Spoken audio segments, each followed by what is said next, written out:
예수님께서 기도를 가르쳐 주시면서 맨 처음 하신 말씀이 하늘에 계신 우리 아버지여라고 말씀을 드렸어요. 지난주에 헬라어 성경에는 우리 아버지여, 아바란 말씀이 가장 먼저 나옵니다. 아바, 뭐 우리말로 하면 아빠 그런 뜻이죠. 아버지를 친숙하게 부르는 말입니다. 자, 그 말의 의미는 하나님이 우리 아버지가 되신다. 참 얼마나 가깝고 우리를 사랑하시는 분임을 표현하고 있어요. 우리 동양이나 우리 한국 사회는 과거에 그러하지를 못했지요. 아버지가 자식을 사랑하시는 것은 사실인데 자녀들이 그 사랑을 잘 느끼지 못할 때도 있었고 좀 거리가 멀고 어려운 그렇게 관계가 있었지만 그래도 아버지는 아버지시고 아버지는 자식을 사랑하시죠. 하나님은 그 사랑 비교할 수 없을 정도로 우리를 사랑하시는 우리 아버지십니다. 그래서 우리가 하나님을 향하여 아버지, 하나님 아버지, 제가 아는 한은 어떤 종교도 자기들이 믿는 신을 아버지라고 부르는 종교는 없는 것 같습니다. 오직 우리 기독교에서만 여호와 하나님을 우리 아버지라고 부르는 것 같아요. 그런데 그 아버지는 하늘에 계신다. 땅에 계시는 분이 아닙니다. 표현을 이렇게 해서 좀 그렇습니다만 우리와는 급이 다른 분이에요. 급이 달라요. 여러분, 대학생하고 유치원에 다니는 그런 어린이하고 같이 비교할 수 있습니까? 비교할 수 없죠. 하나님은 그보다도 더한 거예요. 감히 우리를 하나님과 비교할 수 없어요. 하나님을 우리의 수준에 놓고 우리가 이해하려고 할 수도 없는 거예요. 왜? 그분은 하늘에 계신 분이에요. 그 반대말은 우리는 땅에 있는 존재들입니다. 땅에 있는 우리가 죄악 속에 살면서 연약한 우리가 아무리 믿음으로 살고 말씀대로 지키며 산다고 하지만은 그러나 우리는 죄인이죠. 죄인인 우리가 하늘의 영광 중에 거룩하게 전능하신 그 하나님과 비교할 수는 없는 것이죠. 그래서 하늘에 계신 우리 아버지, 이 하나님을 향한 이 호칭에는 두 가지 의미가 다 들어있는 것이죠. 정말 우리를 아버지 이상으로 사랑하시는 하나님이면서도 나는 죄인이고 우리 하나님은 구별된 거룩하시고 전능하신 하늘에 계신 분임을 우리에게 말씀하고 있어요. 그래서 우리는 이 말씀을 생각할 때마다 기도라는 것이 하나님께 기도하는 것이고 하나님과 대화하는 것이고 하나님의 임재를 느끼는 시간이 기도 시간이에요. 그 시간이 우리에게는 정말 어려운 하나님을 만나는 시간이다. 그래서 우리가 몸과 마음과 생각, 말 한마디라도 함부로 하지 아니하는 그런 모습으로 하나님을 예배하고 하나님께 기도하는 성도들이 되시기를 간절히 바랍니다. 성경의 시작은 태초에 하나님이 천지를 창조하시니라 선언을 하고 있습니다. 자, 우리 인간들은 여러 가지 과학적인 것을 가지고 창조론이 아닌 진화론을 만들어서 설명을 하려고 하는데 여러분, 진화론이 과학적으로 맞는 것입니까? 과학이란 게 무엇입니까? 실험을 통하여서 모든 똑같은 조건을 주면은 실험을 통하여서 똑같은 결과가 나와야지만 그것이 과학적으로 증명되는 거 아닙니까? 그런데 진화론이 과연 과학적인 것입니까? 아닙니다. 여러분, 창조적인 창조론자들, 성경을 믿고 하나님을 믿는 과학자들이 창조론을 오히려 과학적이라고 주장을 하고 있어요. 창조론이 과학적인 것이지 어떻게 진화론이 과학적인 것이냐? 그런 주장들을 하고 있는 것입니다. 하나님은 나는 하늘에 있는 하나님이다 우리에게 선언하고 선포하고 있습니다. 설명을 하려고 하지 않아요. 예수님이 우리를 위하여 이 땅에 오셨고 우리의 죄를 십자가에 대속하셨다. 그를 믿는 자는 영생을 누릴 것이고 믿지 아니하는 자는 영원한 멸망을 당하리라. 이거는 선언이에요, 선언. 뭐 우리에게 하나님이 이런 분이시고 예수님이 이런 일을 하셨으니 제발 예수님을 믿고 구원받으라. 무슨 흥정을 하거나 협상을 하거나 우리의 생각을 바꾸어서 예수를 믿게 하려고 하는 그런 게 아닙니다. 이건 명령이고 선언이에요. 왜? 하나님과 우리는 급이 다르고 도무지 하나님의 그 모든 뜻을 우리가 헤아릴 수 없기 때문에 하나님이 명령하시고 우리는 그 명령을 따르고 준행하는 것입니다. 기도도 대전제가 있습니다. 우리가 왜 기도합니까? 하나님 아버지가 내 기도를 들으신다. 그걸 믿기 때문에 그 전제하에 기도하는 거예요. 성경은 그 전제를 우리에게 약속하고 우리에게 주셨어요. 우리가 전제를 삼은 것이 아닙니다. 하나님이 우리의 기도를 들으신다는 전제를 우리가 정한 것이 아니라 하나님이 정해놓으시고 우리에게 기도하라. 내가 듣고 응답하겠다고 말씀하신 거예요. 그래서 우리가 하나님 앞에 기도하는 것이죠. 예수님은 하늘에 계신 우리 아버지여 그렇게 하나님을 부르고 6가지 기도의 제목을 말씀해 주셨어요. 2가지로 나눌 수 있는데 6가지를 3가지로 나누는데 첫 번째는 당신 기도라고 볼 수 있습니다. 당신 기도라. 당신 기도가 3가지인데 첫째는 당신의 이름이 거룩하여지며, 두 번째 당신의 나라가 임하시며, 세 번째 당신의 뜻이 땅에서도 이루어지기를 원합니다. 모두가 다 당신의 이름, 당신의 나라, 당신의 뜻이에요. 여기 당신은 하나님을 말하는 것이죠. 여호와 하나님. 그래서 옛날에 그런 일들이 있었죠. 교회에서 예배 때 기도를 하시는데 어떤 분이, 좀 젊은 분이 하나님 당신의 이름이 거룩하여지기를 원합니다. 예배를 마치고 장로님이 그 청년에게 아니 하나님을 향하여 당신이라 그러면 어떡하느냐고. 우리 한글은 이중적인 의미가 있습니다. 이 당신이란 말이 굉장히 친밀하기도 하죠. 부부 사이에 당신 그렇게 표현하기도 하잖아요. 그런데 또 두 사람이 굉장히 막 감정이 안 좋아서 막 싸울 때에 당신이 뭔데 그러냐고. 그때 또 당신. 그래서 어떻게 하나님을 향하여 당신이라고 하느냐고. 그런데 여기 예수님께서 그렇게 기도를 가르쳐 주신 거예요. 그래서 당신 기도라 이렇게 말할 수 있어요. 이게 뭐 당신이란 표현이 하나님을 낮춘 말이 아니라 가장 높인 말로 생각하시면 돼요. 자, 그래서 예수님은 이 기도를 가르쳐 주시면서 6가지 주된 내용을 말씀하셨는데 첫 번째 3가지가 다 하나님과 관계된 기도예요. 우리는 이런 기도를 통하여서 우리의 기도의 폭이 넓어져야 됨을 알 수 있습니다. 적어도 우리는 하나님의 이름과 하나님의 나라와 하나님의 뜻을 구하는 그런 기도를 하는 사람들이에요. 물론 때로는 급하고 하면 하나님 저의 병을 고쳐주십시오. 제가 또 이런 어려움이 있습니다. 우리 자신들의 기도를 먼저 하는 경우들도 없지 않아 있습니다. 그러나 대부분의 기도는 우리가 예수님이 가르쳐 주신 대로 하나님의 이름이 거룩하여지기를 원합니다.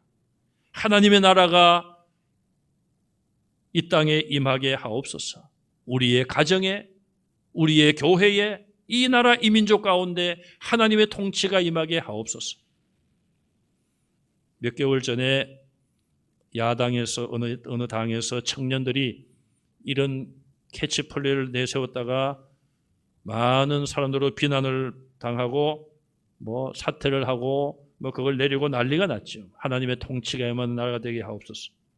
참 우리가 볼 때는 얼마나 거룩하고 아름다운 그런 표어입니까? 그러나 아직은 그걸 이해하고 따라가지 못하는 사람들이 많다 보니까 그런 현상이 나왔어요. 사실은 어느 개인이 나라를 아무리 통치를 잘한다 할지라도 하나님의 뜻이 이루어지지 아니하는 그런 통치는 잘못된 통치가 될 수가 있는 것이죠.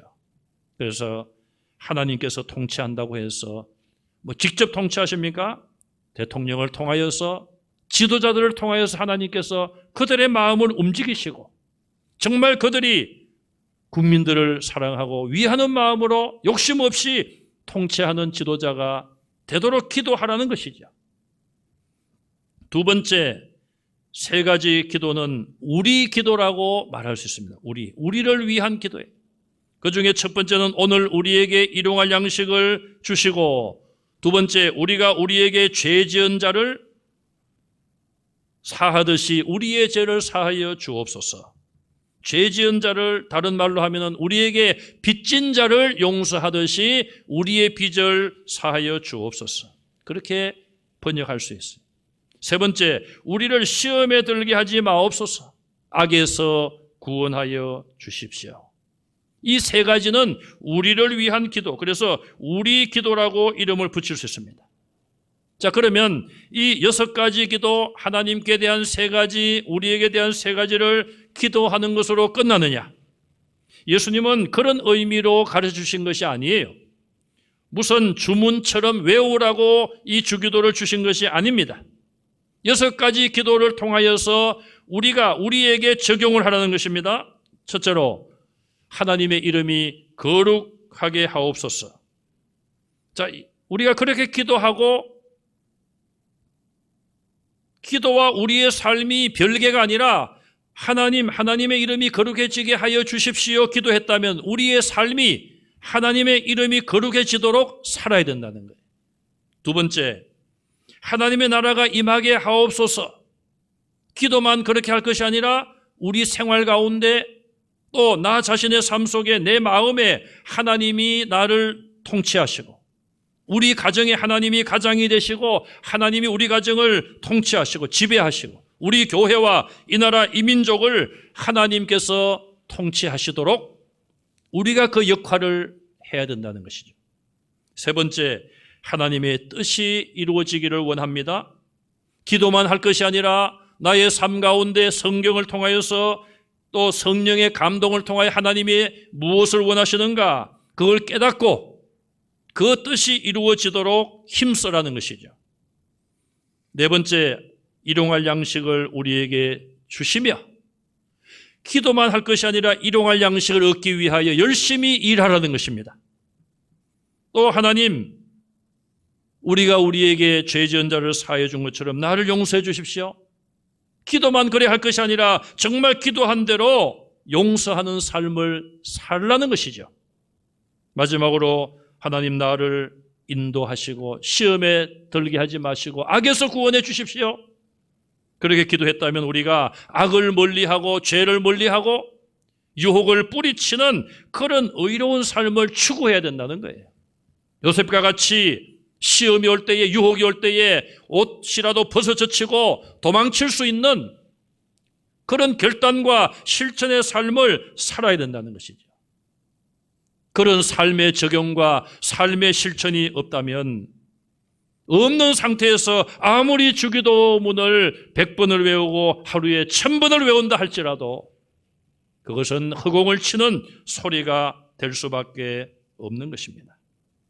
그러므로 우리는 예수님이 가르쳐주신 이 한 말씀 한 말씀 마음에 새기면서 묵상하며 기도해야 될 줄로 믿습니다.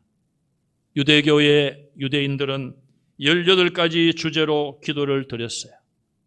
다 소개는 하지 못하지만 그들이 18가지 기도한 내용을 압축해서 보면 예루살렘과 성전을 위하여 기도했습니다. 세계 교회를 위해서 기도한 것이 아니라 예루살렘 성전을 위해서 기도했어요. 또 하나님이 자기들에게 주신 율법, 주로 구약을 말합니다. 유대교는 신약을 믿지 않아요. 신약 성경을. 구약 성경을 잘 깨닫게 해달라고 기도했어요. 그들은 구약이든 또 신약이든 신약은 안 믿으니까요. 구약 성경을 자기들에게만 주신 하나님의 책으로 알고 있습니다. 또 이스라엘 나라를 하나님께서 지켜주시고 보호해 주십시오. 이스라엘의 적들에 대하여 하나님께서 멸하시고 심판해 주십시오. 농사에 하나님이 복을 주셔서 열매를 많이 거두게 해 주십시오. 이런 기도를 했어요. 그들의 기도는 모두가 다 이기적인 기도였습니다. 또 잘못된 선민사상, 시오니즘이라고 그러죠. 하나님이 우리 민족만 선택하시고 우리 민족만 구원하신다. 잘못된 생각을 가지고 잘못된 기도를 해온 것이죠. 그러나 예수님은 그들의 기도와는 전혀 다른 기도를 가르쳐 주신 것입니다. 하나님의 나라가 땅에 임하기를 기도하라. 용서를 받기 위해서 다른 사람을 먼저 용서하라. 그리고 다른 사람들이 나를 공격하더라도 그 사람을 멸하라고 기도를 가르쳐 주신 적이 없습니다. 이처럼 예수님의 가르치신 기도는 그 당시의 유대교 사람들에게는 큰 충격이었을 것입니다. 에스겔서 36장 16절 이하에 보면 우리가 하나님의 거룩하신 이름을 더럽히고 있다. 이스라엘이 더럽혔다. 그렇게 지적하고 있어요. 이스라엘의 역사를 보면은 하나님의 거룩하신 이름을 더럽히는 그런 역사가 많았습니다. 그래서 오늘 이 6가지 기도 중에 가장 먼저 나오는 기도가 무엇입니까? 하나님의 이름이 거룩하여지기를 위해서 기도하고 있습니다. 하나님은 에스겔을 통하여서 너희가 내 이름을 더럽혔다. 나의 거룩한 이름을 너희가 더럽혔다. 피를 흘림으로, 피 흘린다는 말은 무엇입니까? 죄 없는 자를 죽인다는 것이죠. 무죄한 피를 흘리고 우상 숭배에 빠짐으로 인하여 그 결과 하나님께서 이방 나라를 들어서 이스라엘을 치셨습니다. 그러면 이스라엘은 나라가 망하고 백성들은 포로로 잡혀가고 죽임을 당하고 흩어지고 많은 어려움을 겪습니다. 이방인들이 뭐라고 생각을 합니까? 이스라엘은 여호와라는 신을 섬기고 있는데 지금 보니 우리가 섬기는 신이 더 세다. 왜 그런 생각을 합니까? 자기 군대가 이스라엘을 멸망시키고 나라를 빼앗았으니까. 아수르가 그러했고 바벨론이 그러했고 가끔 이스라엘과 전쟁에서 이겼던 블레셋이라는 나라가 그런 생각을 가졌던 것이죠. 지금 보니까 우리가 섬기는 신이 이스라엘이 섬기는 여호와라는 신보다 더 강하고 세다. 그런 생각을 그들이 가지는 것이죠. 결국 거룩하신 하나님의 이름이 더럽혀지는 것이죠. 에스겔서 20장 41절에 보면은 하나님께서 여러 나라가 보는 가운데 너희 가운데서 내 거룩함을 나타내리라고 말씀하셨습니다. 또 너희는 내가 너희를 이스라엘 땅으로 인도하여 드릴 때에 내가 여호와인 줄 알리라. 이 말은 이 나라가 망하고 외국의 포로로 잡혀가고 흩어지고 하나님이 그들을 다시 모아서 이스라엘로 들어오게 하실 그때에 너희가 그 일을 한 자가 누구인가? 그 일을 이끌어 가시는 자가 바로 나 여호와인 줄 너희가 알리라. 그러면 그 이전까지는 이스라엘 백성들이 여호와를 몰랐다는 이야기입니까? 맞는 말씀이에요. 여호와 하나님을 제대로 몰랐다는 것입니다. 왜냐하면 모세 시대부터 치더라도 율법을 받았고 제사법을 받았습니다. 수백 년 동안 이스라엘 민족이 대를 이어가지고 하나님께 예배하고 제물을 드리고 많은 종교적인 그런 행위들을 해왔습니다. 그랬다면 하나님으로부터 큰 복을 받아야 될 거 아니겠습니까? 그런데 BC 722년에 북쪽 이스라엘 10지파가 망하고 BC 586년에 바벨론에 의해서 남쪽 유다 2지파가 망하고 말았어요.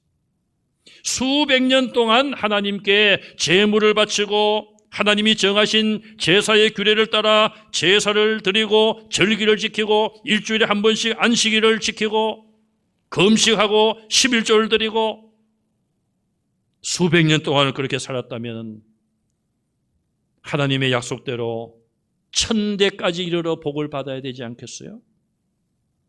그런데 왜 이스라엘이 그렇게 망했습니까? 하나님의 거룩함을 망각했기 때문에 그런 것입니다. 겉으로만 하나님의 거룩함을 높였지 겉으로만 제물을 바쳤지 외식적으로만 절기를 지키고 안식일을 지켰지 하나님의 거룩함을 입술로만 말을 했지 진실한 마음으로 믿지 않았습니다. 그들이 정말 여호와 하나님이 거룩하신 분임을 믿었다면 하나님의 거룩함 앞에 그런 삶을 살 수가 없었을 것입니다. 성경에 나오는 선지자들의 소명의 장면을 보십시오. 이사야 선지자가 어떻게 했습니까? 성전에 하나님의 영광이 가득한 것을 체험했습니다. 그것을 체험했을 때에 소위 말하는 은혜 받았다, 불 받았다 하는 것처럼 날뛰고 춤을 추고 기뻐했습니까? 아닙니다. 화로다 나여 망하게 되었도다. 그걸 보지 말아야 되었는데 보았다는 거예요. 차라리 안 보았다면 내가 살 텐데 나 같은 죄인이 감히 하늘에 계신 거룩하신 하나님의 영광을 보았으니 나는 죽었다는 거예요. 나는 죽었다는 거예요. 그것이 바로 회개가 아니겠습니까, 여러분? 회개. 회개는 누가 합니까? 목사가 회개하라고 강요해서 합니까? 막 회개 찬송을 부르니까 감정적으로 막 동하여서 회개합니까? 하나님이 정말 거룩하신 분이다. 이거를 깨달으면 회개할 수밖에 없는 거예요. 나는 망하게 되었다. 내 입술이 부정하다. 또 이사야가 뭐라고 말합니까? 나는 입술이 부정한 백성 중에 살기 때문이라 그렇게 말하고 있어요.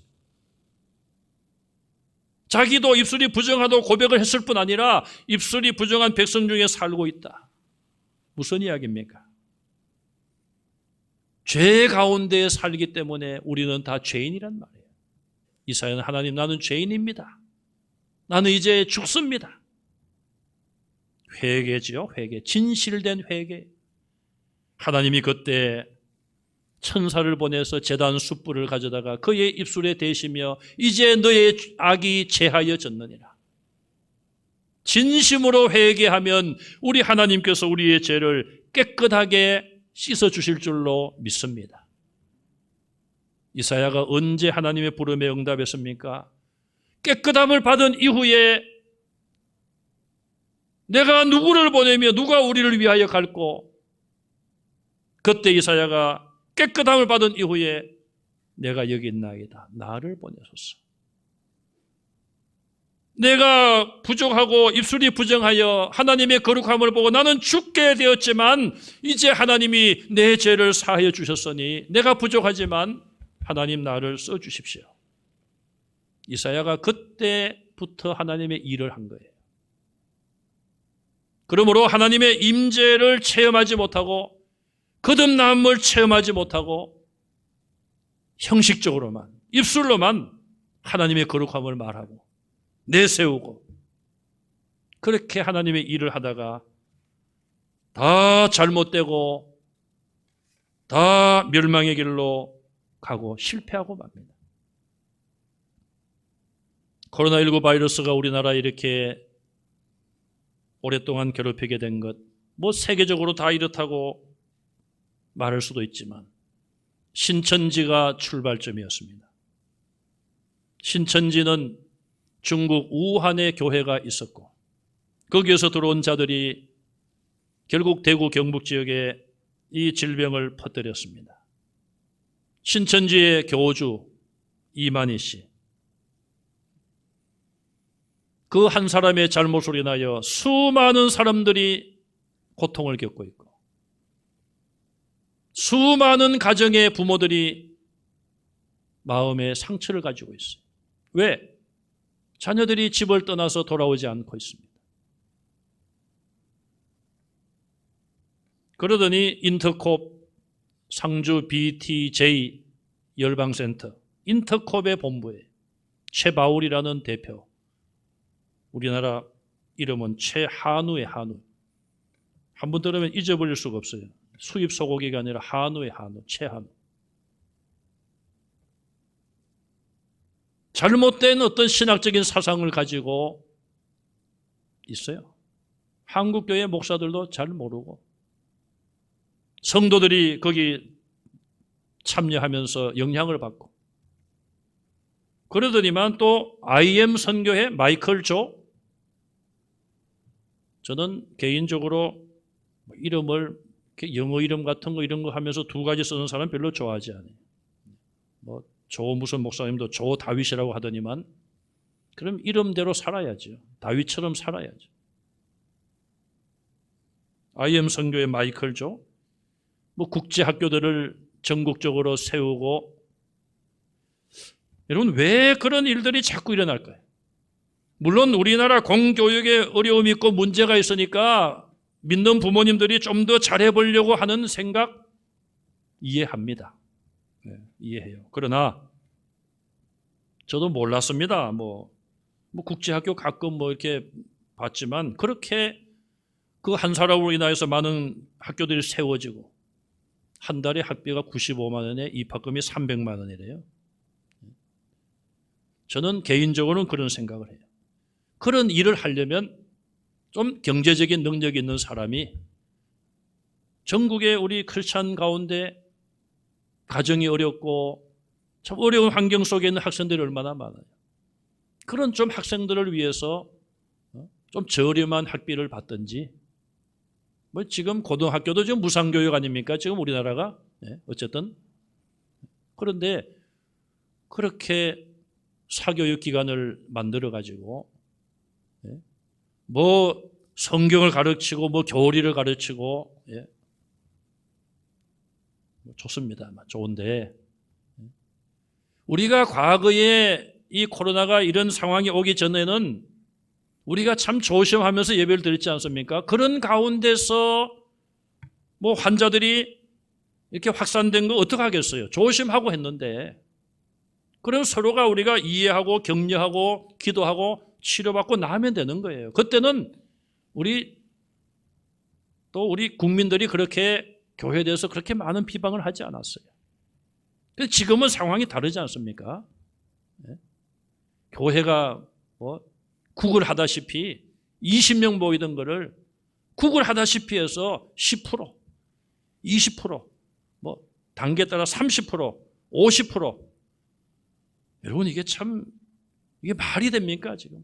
이런 상황에 우리가 있는데 대부분의 교회들이 이걸 지키고 따라가고 지금 빨리 이것을 없애기 위해 기도하고 난리를 하고 있는데 뭐 거기는 대한민국 땅이 아니에요.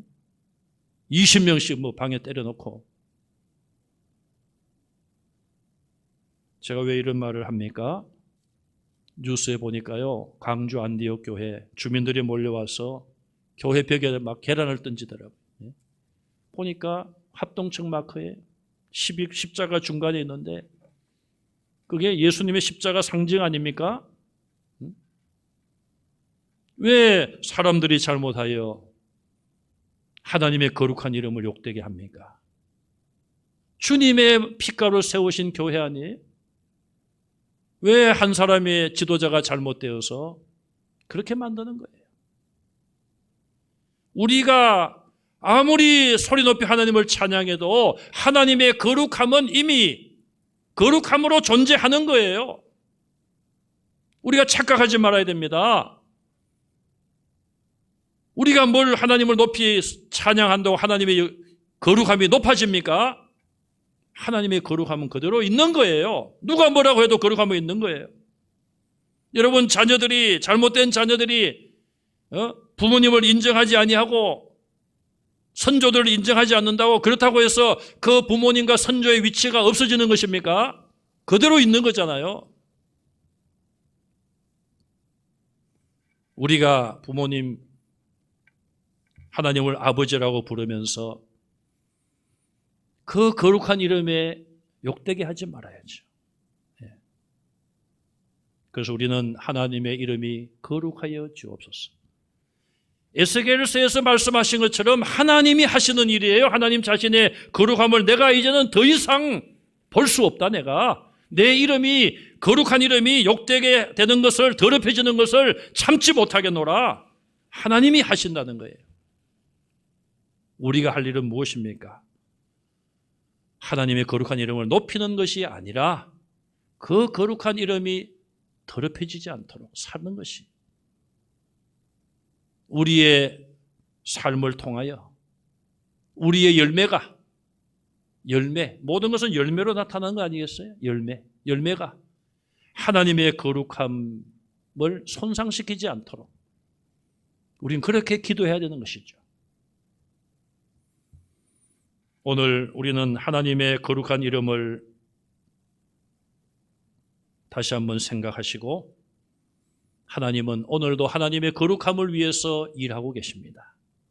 우리 자신들이 그런 하나님의 역사에 쓰임을 받고 또 하나님의 이름이 거룩한 그 이름이 더럽히지 않도록 힘쓰는 빛과 소금의 사명을 감당하시기를 바랍니다. 우리가 소금의 사명을 감당하지 아니하면 예수님 뭐라고 말씀했습니까? 마태복음 5장에서 소금이 맛을 잃으면 무엇으로 짜게 하리요? 맛을 잃으면은 밖에 버림을 받는다. 여러분 가정에 소금이 있습니다. 찍어 먹어봐도 짠맛이 없어요. 쓰레기통에 집어 던집니다. 옛날에는 그냥 길에 버렸어요. 지나가는 사람들이 발로 밟아요.